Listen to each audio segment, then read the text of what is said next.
May I? Okay, thank you. So it's my pleasure to introduce our next and last speaker of today, Alonso Sepúlveda Castellanos from Federal University of Uberlândia. And he was going to talk about Weierstrass semigroup at n plus 1 rational points in some maximum curves. So please, Alonso, go ahead. Ok, Pietro, obrigado aí. Eu coloquei essa foto aqui, que está... a última foto que eu tirei com o Fernando, lá em Campinas.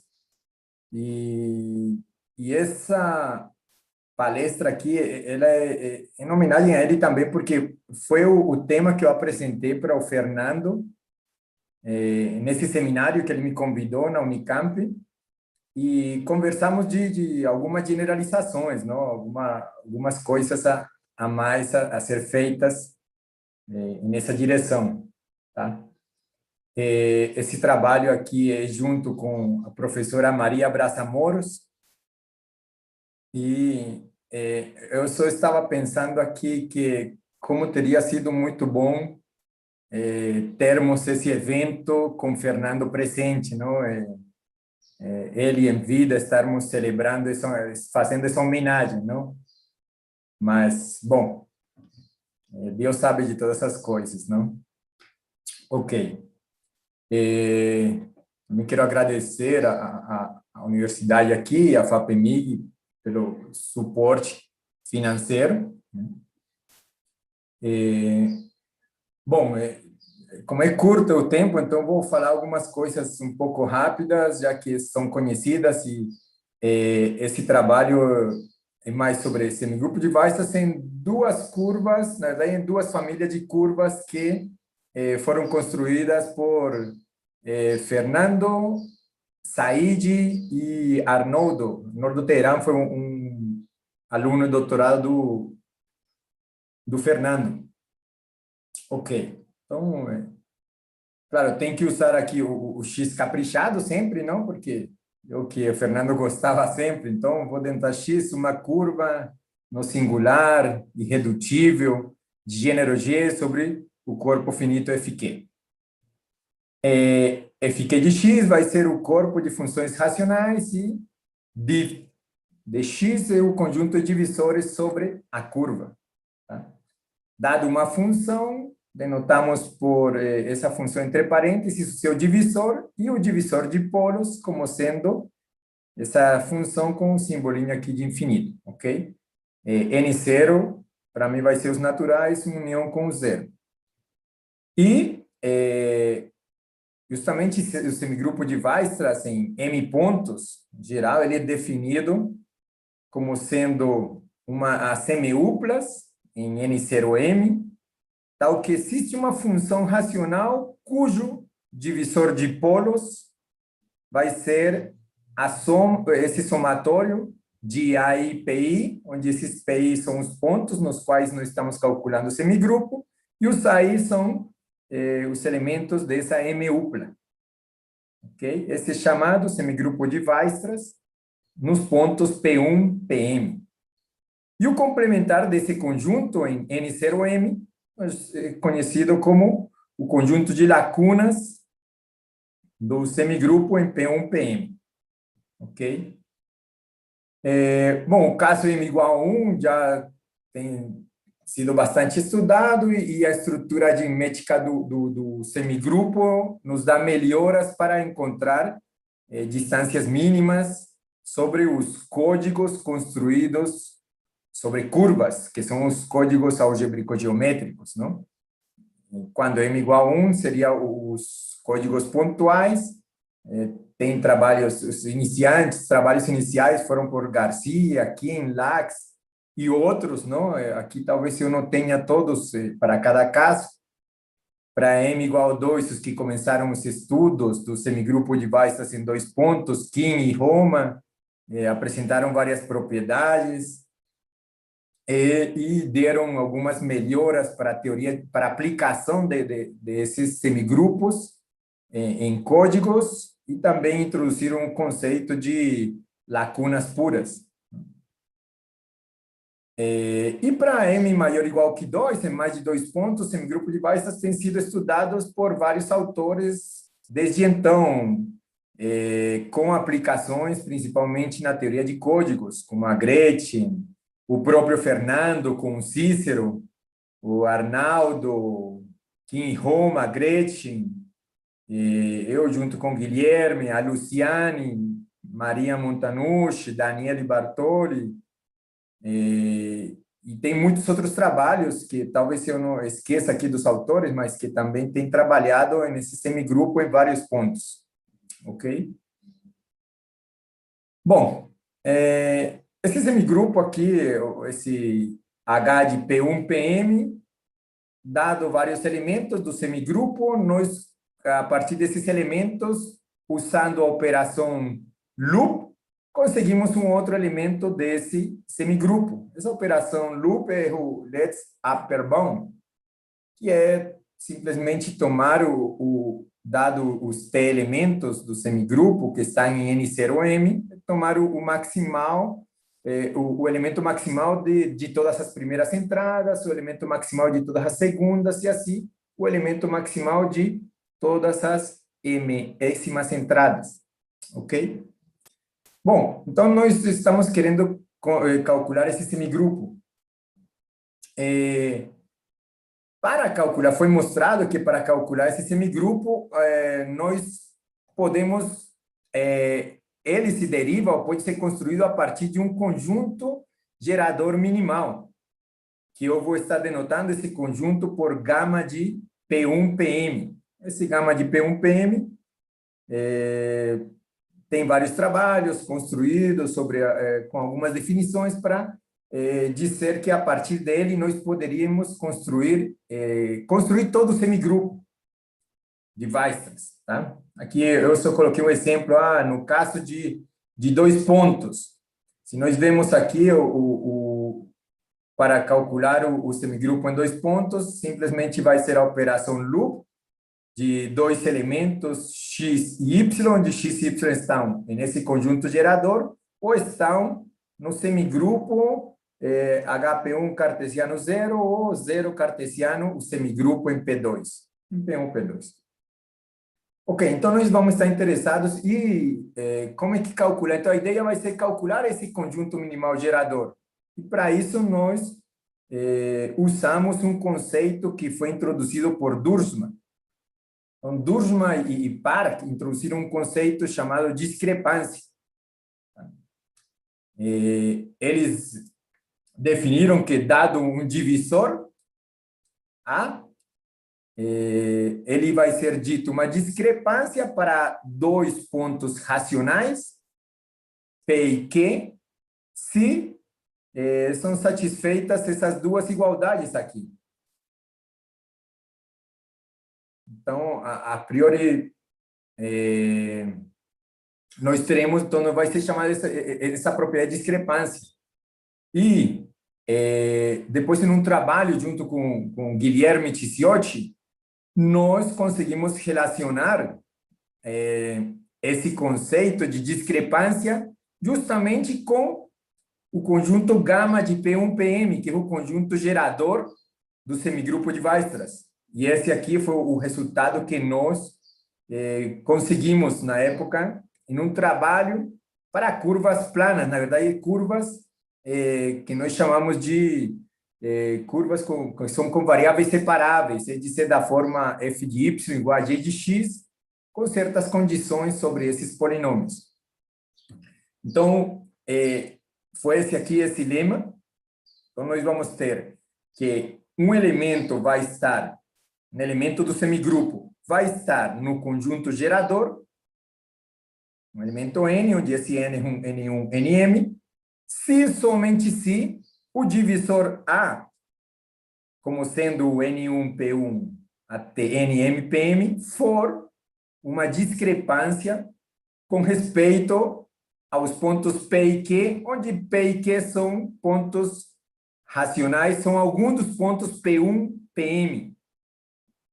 Então, esse lema é crucial, porque então nós relacionamos justamente o fato de estar no conjunto gerador com esse conceito de discrepância que, dependendo da curva que nós estivermos estudando, é mais simples usar para calcular esse conjunto minimal. Ok. Agora eu vou rapidamente lembrar um pouco de códigos algébrico-geométricos, tá? Então, nós temos a curva X, temos dado dois divisores sobre a curva com suporte disjunto.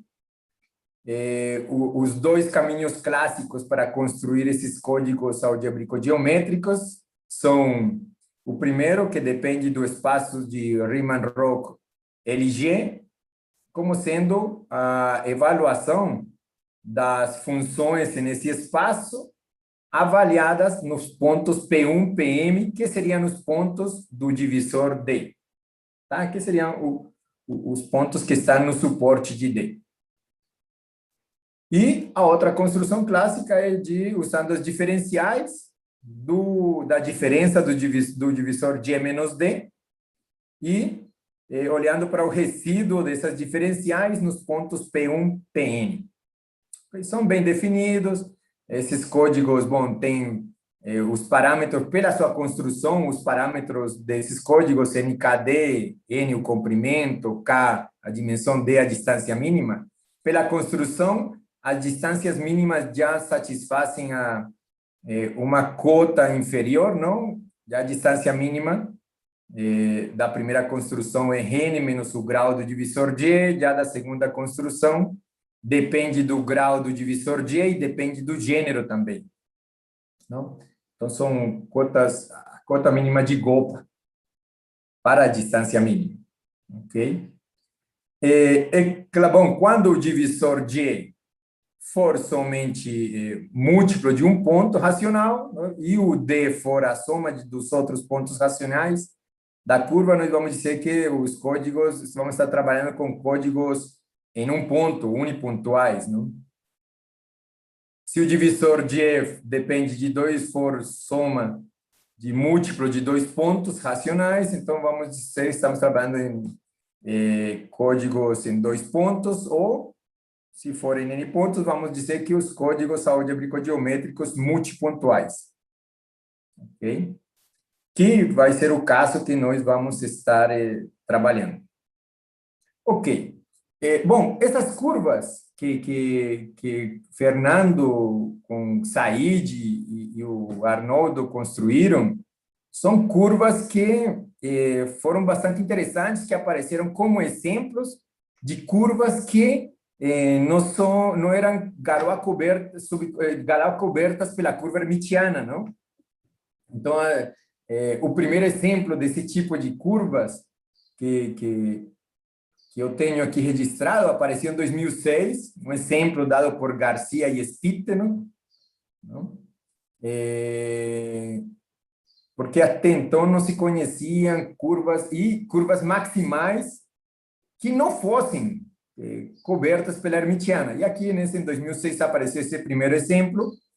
Em 2009, já apareceu uma família dada por professor Máximo Giulietti e o professor Gábor Korčmaros. Eu não sei se o professor Korčmaros está ainda aí, mas um exemplo bem interessante, bem importante, que trouxe, a partir dele, vários estudos em cima dessas curvas e abriu um campo para poder construir outros tipos de curvas que também não eram garoa cobertas pela hermitiana, não?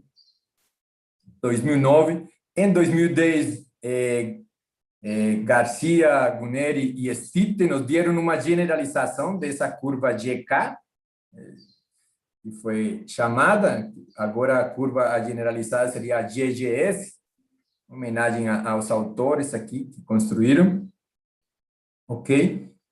E, bom, sobre essas curvas GK e a GGS, Fanali, Giulietti, trabalharam exemplos para códigos em um ponto. Eu, junto com o Guilherme, trabalhamos em 2 pontos sobre a curva GK. Que eu saiba, a Luciane Cus, a Maria Montanucci, acho que também trabalharam sobre mais pontos nessas curvas, né? Eu não coloquei aqui. E, em 2016, deram esse exemplo Said, o Arnoldo e o Fernando construíram duas famílias que se encaixavam dentro desses exemplos que são que não eram Galois cobertas pela Hermitiana, que eles denotaram como esse X e esse Y, dependendo de alguns parâmetros. Então, vou apresentar essas curvas rapidamente, não? Uma curva X, dependendo dos parâmetros A, B, N, S, onde esses A, B, N, S satisfazem certas condições aqui, e uma curva dada por essas duas equações, essa e essa aqui. Então, dada por essas duas equações, eles mostraram que, de fato, essa curva era FQ2N maximal, calcularam seu gênero, e deram um modelo plano da curva. Não sei se aqui está aparecendo esse modelo plano, pelo que estou compartilhando a tela, talvez não dá nem para ver. Mas ok. E para B menor que A, o parâmetro B aqui, que está na curva que eles deram, eles de fato mostraram que ela não era Galois coberta pela Hermitiana. Essa curva tem um único ponto no infinito, que é o polo das funções x, y e z. Para alguns pontos das curvas, eu aqui estou exibindo os divisores dessas funções aqui, porque vai ser importante na hora de nós calcularmos o semigrupo de Weierstrass. Na verdade, calcular o semigrupo de Weierstrass não, calcular o conjunto minimal, o conjunto gama, conjunto minimal gerador. Tá? Eles calcularam o semigrupo de Weierstrass em um ponto também, então no ponto no infinito, eles calcularam. E aqui apresento também a curva YNS, tá? Se nós formos ver essa curva, ela é, na verdade, ela é bem parecida com a GGS, na verdade, para onde esse M aqui, essa potência do Z, esse M é QAN mais 1 sobre S vezes Q mais 1.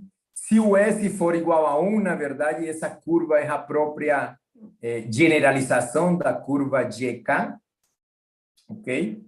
Para S maior que 1, eles mostraram que, de fato, ou para qualquer S, eles mostraram que, de fato, essa curva é FQ2N maximal, construíram seu gênero, exibiram um modelo plano para essa curva também,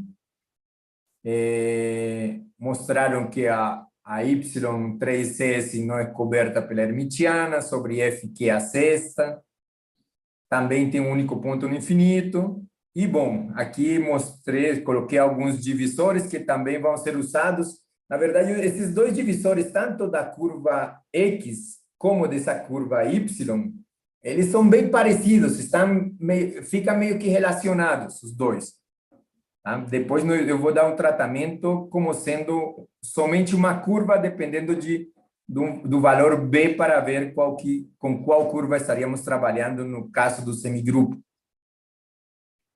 Para essa curva, eles também calcularam o semigrupo de Weierstrass no ponto no infinito. Nós já tivemos que restringir-nos para o caso S igual a 1 e calcular o semigrupo em pontos da curva da forma alfa, beta, zero. Tá? Terceira coordenada sendo zero. Bom, pontos racionais, nós estamos, como só tem um ponto no infinito, então estamos tomando somente os pontos afins, não? E calculamos o semigrupo. Não foi fácil esse cálculo desse semigrupo, que ele foi um cálculo bem numérico, mas foi feito tanto para a curva X como para a curva Y, não? No caso B igual a zero, estaríamos com a curva Y. Aqui está dado esse semigrupo, não? Aqui um exemplo, justamente para a curva X com os parâmetros A igual a 2, B igual a 1, N igual a 3 e o S igual a 1. Temos aqui a equação dessa curva. Para esse caso, o semigrupo no ponto no infinito, de fato, são os três geradores, mas nesses pontos alfa, beta, zero, Já o semigrupo, ele, de fato, é um pouco mais complicado, que foi aqui gerado, pelo menos aqui, para esse caso, para esses valores, por 6 elementos. E já na outra curva, como ela se torna a curva já GGS, no caso de S igual a 1, então já tinha sido mostrado em outro artigo que o semigrupo de Weierstrass, na verdade, nesses casos vai ser, nesses pontos alfa, beta, zero, vai ser o mesmo semigrupo no ponto no infinito. Ok. E, bom, aqueles divisores que eu mostrei lá em cima, é aqui onde é crucial para poder calcular o conjunto minimal gerador, usando justamente a ideia de discrepância também. Então, aquilo que talvez tínhamos feito com Guilherme para o caso de curvas planas com modelo f de y igual a g de x, aqui já está sendo para esse outro tipo de curvas, mas usando a mesma ideia de discrepância, precisando de uma equivalência de certos divisores. Então, em particular, para essas duas curvas, nós temos essa equivalência, essas 3 equivalências de divisores, 3, 4, essas 5, essas 3 equivalências, e que vai ser o que é fundamental para nós poder calcular o conjunto minimal gerador. Bom, e aqui é um ponto onde, bom, eu acho que o Said não está, mas o Said, eu não sei se o professor Korchmar está aí, mas é um ponto onde, justamente quando o Fernando comentou, ele falou que seria interessante para tentar uma generalização aqui, é termos mais exemplos de curvas que talvez possam satisfazer essas equivalências de divisores em um contexto um pouco mais geral, não? Então, nós precisamos, na verdade, estamos só faltando um pouco de exemplo, um exemplo ou outro diferentes desses daí. Já apareceram exemplos de outras curvas que também não são cobertas pela hermitiana, mas não conseguimos a equivalência dos divisores que precisamos para poder aplicarmos a ideia da discrepância aqui também. Ok? Bom, e usando esses divisores, essas equivalências de divisores, construímos um divisor à linha fundamental para poder termos justamente essa proposição aqui, que é relacionada à discrepância. Esse divisor à linha vai ser uma discrepância em relação aos pontos P e Q, onde P e Q são alguns dos pontos ou P infinito ou dos pontos P1, Pm. E, bom, aqui está o teorema principal, onde nós calculamos justamente esse conjunto minimal gerador do semigrupo de Weierstrass para esses m mais 1 pontos, onde o primeiro ponto é o ponto no infinito. Dado aqui pelas fórmulas, pelo divisor que nós construímos lá. Bom, e aqui só para finalizar, são uns exemplos, um caso dessa mesma curva que eu tinha tomado anteriormente. Então, o cálculo do conjunto minimal gerador em 2 pontos, conjunto minimal gerador nos 3 pontos, em P infinito P1, P infinito P1, P2. Esses P1, PI, esses Q1, QN, bom, já tinha sido especificado lá em cima, não? Talvez esqueci de comentar. E a outra curva também, então, para finalizar exemplo, o cálculo também, em cada caso, para diferentes valores de M, o cálculo esse conjunto minimal gerador. Aqui estão as referências, tá? Nosso trabalho com Guilherme, onde inicialmente aplicamos a teoria da discrepância para curvas desse tipo. O de Dursman introduziu esse conceito de discrepância, o artigo do professor Máximo e Gábor Korchmar sobre a nova família de curvas maximais, e o artigo do Fernando com Said e Arnold. Bom, obrigado, eu termino aí.